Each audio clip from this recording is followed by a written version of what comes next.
Hello my friends, and I hope you're having a fantastic day. This is the third time I will be recording this video. The first time I decided I didn't really like it.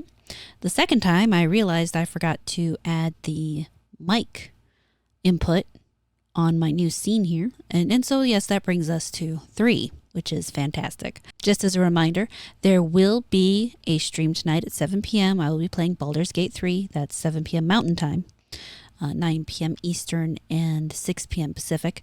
So please feel free to stop by and enjoy with me. I plan to stab Asterion tonight, just to let you know. So what we're going to talk about is the delusion of game devs and community managers. There is an issue in the industry currently where they seem to think the only reason their games aren't selling is because there are bigots in their audience.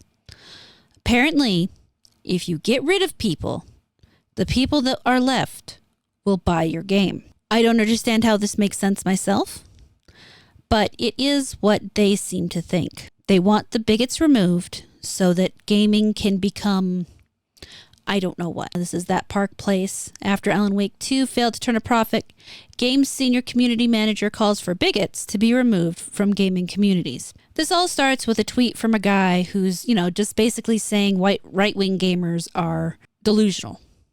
That it's a false narrative that games are failing because of the way they're developed. Now, the use of DEI is obviously a problem, but it's not the only problem. If a game can be good while the company uses a DEI program, fine, whatever. I don't care. Hire people for whatever reason you have.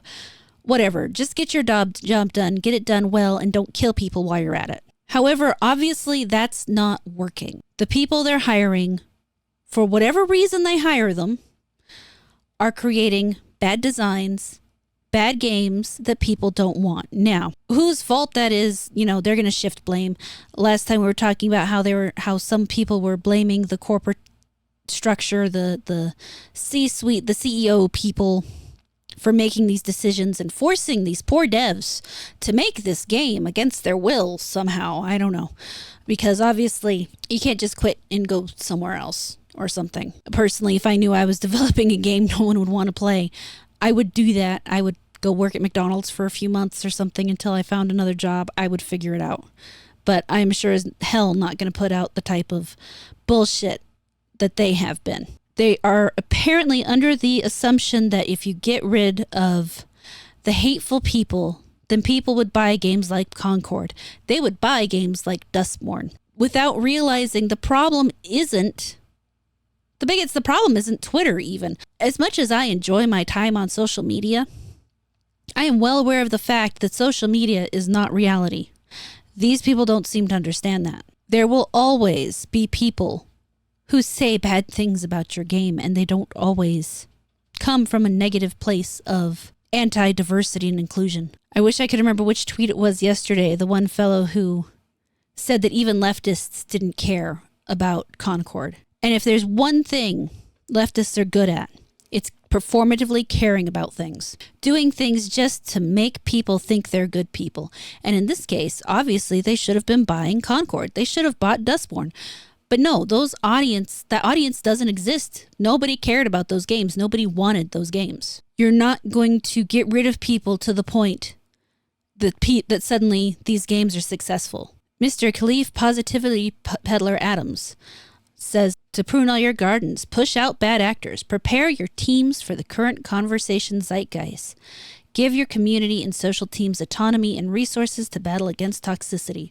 Relay how all of this can impact the bottom line early to investors. The problem is, when you push everybody out, the bottom line you're affecting is how much money you're going to make. When there's no one left to buy the game, you don't make any money. Every time to this point, someone has said, well, just don't buy that.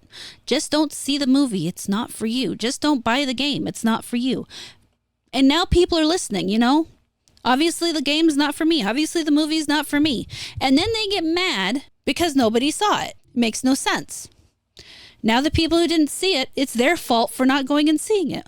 Well, you told me not to see it. I wasn't interested. The thing they don't recognize is that they're pushing people from anger, which can actually be a really good tool to manipulate people, to apathy. People are now apathetic about these games. Yeah, you have some YouTubers who will buy the game and play it, and there will be people in their audience laughing at it, but they don't care about it anymore. They're not hate buying.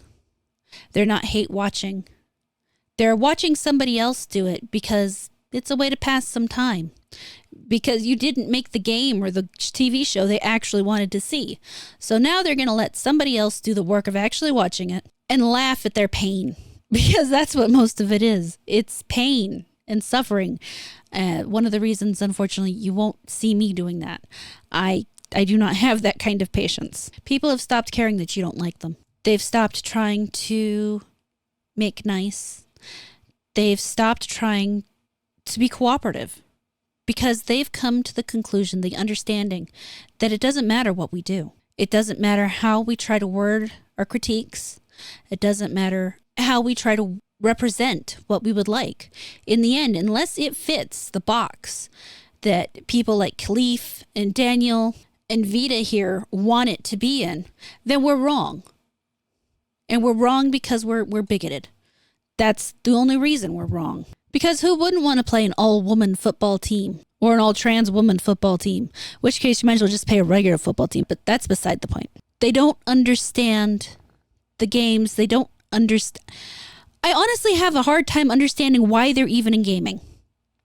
I take that back. I know why they're in gaming. These people are in gaming. These people are in these roles because they like the power it gives them. They look at these roles as the opportunity to curate what people receive and what messages they get so that then those people can become more like them because they want to create more people who think their way so that they can have their way. They don't understand that a really good story transcends these sorts of things. That part of a good story is that it doesn't matter what agenda the actual story is pushing, because at some point everybody can find something to identify with inside that story, and they are able to put their own thoughts and feelings into it. That's why their storytelling is so handholdy, because they cannot risk for a moment you having your own feelings about the story. You have to know exactly what they want you to feel. You have to do what they want you to do. You can't have an individual thought. You can't have a character that feels like it has its own. You can't have a character that feels like it's its own person. Because if these characters feel like they have their own self-governance, then they don't tell the story exactly the way these people think the story needs to be told. Because then people can have their own thoughts about the story. They can read in their own interpretations. An excellent example is Frank Herbert's Dune. It's a story about how power can corrupt. And of course, you know, if you've read the book or watched the original movies, it's a totally different experience. But the David Lynch movies sticks, obviously, not perfectly to the book, but you get that sense that Paul is a great man who is doing great things, as opposed to him becoming slowly but surely a dictator. And that's what they can't stand. They can't stand the idea that maybe somebody will miss the point of the story to find their own point in the story. Because they don't understand the point of stories. This is where we circle around to a complaint about people not reading their children fairy tales, actual fairy tales, but not necessarily part of this specific rant. She says, getting bigots out of your communities is a band-aid and not a permanent solution. Modeling desired behavior and championing the kinds of community members you want to be the majority in your community takes effort and time. Start early, practice often. Small steps are steps too. This is not somebody who wants to be with people as they are, who they are. This is someone who wants to curate people, who wants to change people, who wants to force people into these boxes. This is the type of person who would play Dustborn because it teaches them how to manipulate others to be what they want them to be, as opposed to how to be themselves. It's frustrating and it's sad, and it's just another symptom of the same thing. Right now we're seeing more and more of this going on. We're seeing them push more and more of this idea we have to get rid of these damn bigots. For those of you who know of Geeks and Gamers, Nerdrotic, Friday Night Tights, there was only thing I can call it is a concerted push to demonetize them on YouTube. A whole bunch of tweets, released at once this morning, all with the same message, attached to the same letter, with some podcast backing them up, saying basically the same thing. That it is these angry bigots that are keeping our communities from being what we want them to be. And if that's one thing that I truly don't understand. I truly do not understand why this idea of community is so important to them. The idea that everybody has to be in this same little box for everybody to be happy, that everybody has to agree with it, that there is no way for you as an individual alone to enjoy this thing unless they're somehow tied to 100 other people who feel the same way about it. I don't understand that at all. There's a huge difference between enjoying a product and enjoying the people around the product. And I think that might be a key difference between them and me, because they need those other people to feel like they're a part of something. They have to feel like they're a part of something, or else they're nothing. They have no ability to perceive themselves as something without being part of communities. They have to be part of the LGBT community. They have to be part of the Star Wars community. They have to be part of the gaming community, whatever game that, of course, the gaming community as a whole isn't a community. There is no generalized gaming community. There's a bunch of pocket communities, and then there's overlap between various spheres of influence, but there is no singular gaming community. There's nothing that you can say across the board applies to every single type of gamer. No exceptions. It doesn't exist because you have all sorts of different types of gamers. It is a truly diverse hobby, but they deny that diversity because they don't understand it. They don't understand how a person can be perfectly content to play a single player game and not ever discuss it with somebody else. Not ever have to have a conversation about how they feel these two characters have to sleep together. Especially that one. That one's fucking weird. All right, guys, I've managed to ramble for quite a bit tonight. And again, my third time making this video. Hopefully it's not too bad.